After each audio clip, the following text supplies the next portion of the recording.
Sorry এখান থেকে কোনো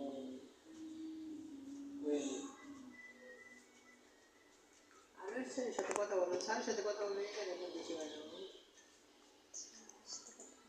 এই যে পিঠা বলবো ভাই, বাচ্চারা আমরা পিঠা বানাইতাম না।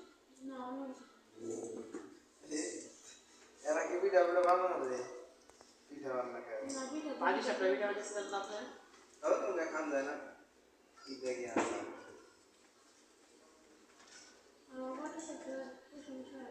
ওইসে আর বাবা না লেও গায় করে বুঝলে যাবো গা পানি সাপটা আমি কি দেওয়া নাও জানে প্রথমে হাফ লিটার দুধ নিব, বুঝছেন না বাবা? হাফ লিটার দুধ নিয়ে জাল দিয়ে কত বানাবেন? হাফ লিটার দুধ দিব।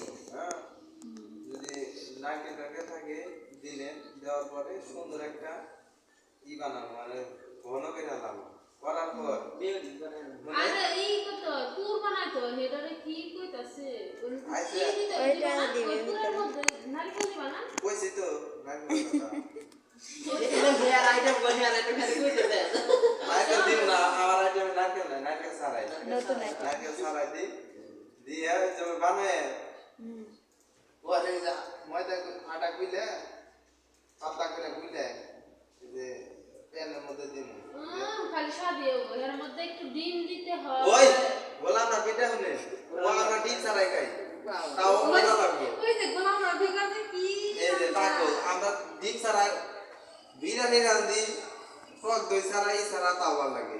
শাক রাঁধি কোনো ই দেয় না, জিরা দেয় না, তারপরে গেল রসুন দেয় না, তাও সেই টেস্ট। এরা সেটা রসুন ছাড়া শাক না তারও শাক রাঁধে শোনো, আমরা যখন হোস্টেলে থাকতাম না গোলাম রবি, যখন আমরা হোস্টেলে থাকতাম বিশ্বাস করবি না একটা ডিম ভাজি করতাম, ডিম ভাজি করে 3 বেলা খাইতাম, খুব স্বাদ।